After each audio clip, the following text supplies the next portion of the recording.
2024년도 승마지도사 기출문제 함께 풀기 4부, 마수락 4부 시작하겠습니다. 16 다음 그림에 해당하는 인마 비월 자세로 옳은 것은 말이 장애물을 넣고 있는데 네 다리가 다 공중에 떠 있죠. 1 착지기, 2 비월기, 3 채공기, 4 구보 재개기. 그냥 보면은 착지하는 자세는 아니니까 1번 아니고, 달리고 있는 자세도 아니니까 4번 아니고, 비월기인가 채공기인가 이렇게 헷갈리셨을 것 같아요.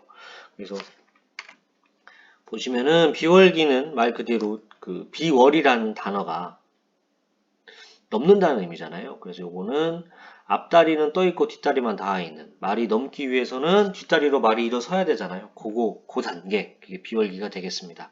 그래서 그림에서처럼 앞 뒷다리 모두 땅에서 떨어져 있는 경우는 채공기에 해당이 되고요. 마체가 공중에 있는 시기, 그래서 채공기 이렇게 생각하시면 3번이 답이구나 이렇게 구별하실 수 있을 것 같습니다. 참고로 착지기는 당연히 착지하는 거니까 앞다리만 땅에 닿아 있고요. 뒷다리는 떠 있고요.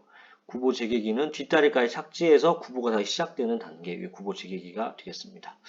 요 인마 비월 자세는 그 비월하는 단계별 순서를 묻는다거나 이렇게 그림을 주고 뭐 이게 뭐냐 이렇게 할 수도 있고, 아니면은 각 단계별 설명을 사람과 말의 설명을 써놓고 이게 이 중에 틀린 거나 맞는 거를 골라라, 이제 이런 식으로 다양하게 문제가 나오니까요. 이거는 어떻게 보면 한 번만 알고 넘어가면은 기본 점수는 맞을 수 있는 거니까 꼭 숙지하고 넘어가면 좋겠습니다.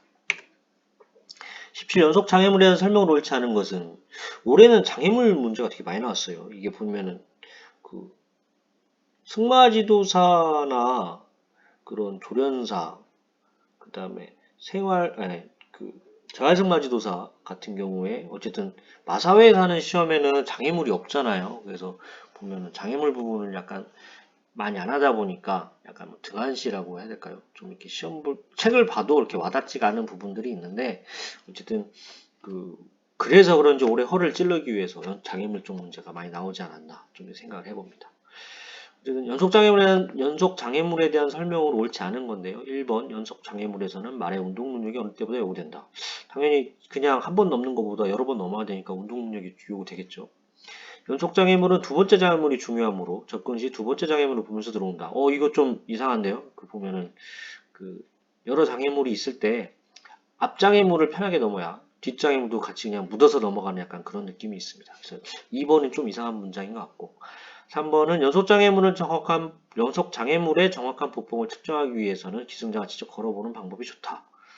그렇겠죠. 아무래도 직접 가보는 게, 보면은 이렇게 걸음으로 장애물 대회에 구경 가보면은 거기 꼭 시합 전에 선수들이 한번 마장을 진짜 걸어서 돌아보게 합니다. 이런 거리 측정을 하기 위해서 한 거였는데요. 그런 거 생각하면은 괜찮지 않을까. 4번은 포니와 말이 같은 레벨을 추천할 경우 연속 장애물의 거리는 말의 걸음에 맞춰 설치한다.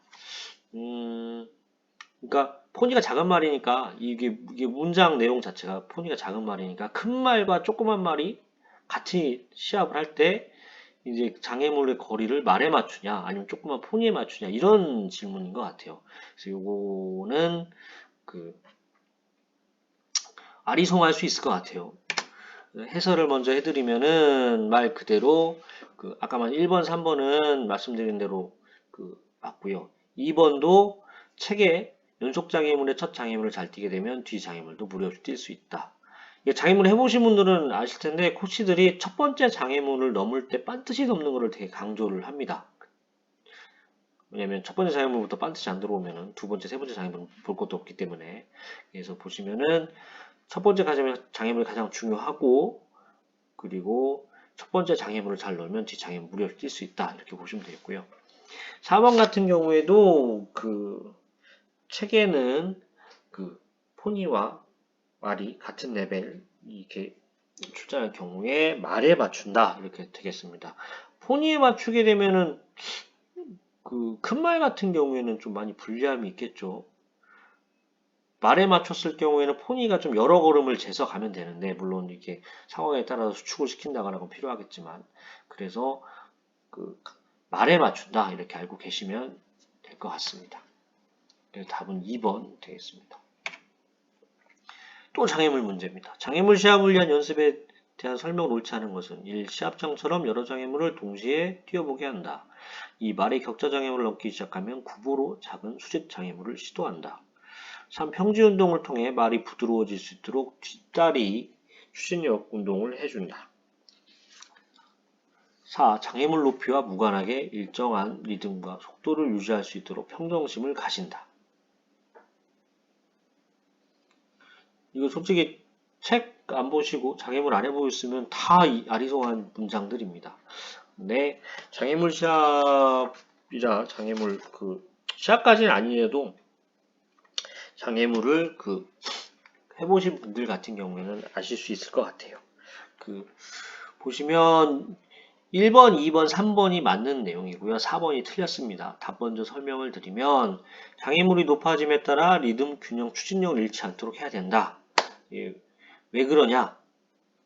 솔직히 낮은 장애물은 말이 그냥 쉽게 넘어주기도 합니다. 장애물 처음 시작할 때 맨 처음 시작은 행복 놓고 하고요. 그게 좀 시간이 지나면은 30, 60, 80, 1m 이렇게 하는데 높아질수록 말의 추진력, 리듬, 그리고 반드시 들어오는 거라든가 밸런스 이런 게 맞아야 높아질수록 말도 더 긴장을 해서 잘 넘을 수 있고 사람도 그게 맞춰서 할 수 있거든요. 그렇기 때문에 요거 4번처럼 높이랑 상관없이 그냥 하면 된다는 그러니까 일정하게 하면 된다는 표현은 좀 틀렸다 보시면 되고요. 3번 같은 경우는 왜 써드렸냐 하면은 딱 책에 문장이 딱 떨어지게 요 3번의 문장이 딱 떨어지게 나오지는 않아요. 근데 좀 긴 문장을 축약을 하면 3번 같은 의미가 됩니다. 그래서 책에는 어린 말이 장애물에 익숙해지도록 주로 유연성을 기르는 운동, 말 등을 자유롭게 쓸 수 있게 하는 운동, 뒷다리의 추진력을 모으는 운동 등을 포함하는 운동 패턴이 좋다. 그래서 말이 부드러워질 때까지 평지에 기본 운동을 시키는 것이 중요하다. 이제 이런 문장이 나옵니다. 싣고 다음 그림에 대한 설명을 옳은 것은 이게 뭘까요? 이게 보면은 일단 안전컵입니다. 안전컵에 대한 그림이 나오고 보기가 나옵니다. 1. 수직 폭장애물 모두 설치한다. 2. 3단 장애물에 2, 3단 횡목에 설치한다. 3. 수직 폭 구분 없이 차단기를 사용하는 장애물에 설치한다. 4. 폭장애물 앞쪽 횡목이 말 다리에 걸렸을 때 잘 떨어질 수 있도록 한다. 이거 문장 그림 나왔지만은 결국에는 이게 안전컵을 어디다 설치하냐 이제 이거잖아요. 안전컵 설치하는 데는 4개입니다. 물론 저 3개를 쓰긴 했지만 잘 보면은 4개입니다. 그래서 폭장애물의 뒤쪽 횡목, 그 다음에 3단 장애물의 2단, 3단 횡목, 그리고 수호장애물이 횡목을 걸 때 이렇게 4개가 되겠습니다. 그래서 2020년도에는 딱 진짜 안전컵은 어디다 다나요? 안전컵은 이 중에 안전컵 설치하는 곳이 아닌 곳은 이런 식으로 딱 문장 나왔는데 이게 그림으로 보여주니까 이게 좀 헷갈릴 수도 있습니다. 그래서 답은 2번 3단 장애물에 2단, 3단 횡목에 설치한다 맞고요. 1번은 수직장애물 얘기가 들어갔으니까 틀린 거고 3번도 수직장애물 얘기가 들어가서 틀린 거고 4번은 폭장애물 앞쪽이잖아요. 보기가 앞쪽으로 되어 있는데 폭장애물은 뒤쪽 횡목에 걸겠습니다. 그래서 답은 2번이다 이렇게 하시면 되겠습니다. 이 집 말에게 직접 사용하는 도구로 옳지 않은 것은 1. 몸통솔, 2. 스폰지, 3. 발굽파괴, 4. 금속 글갱이.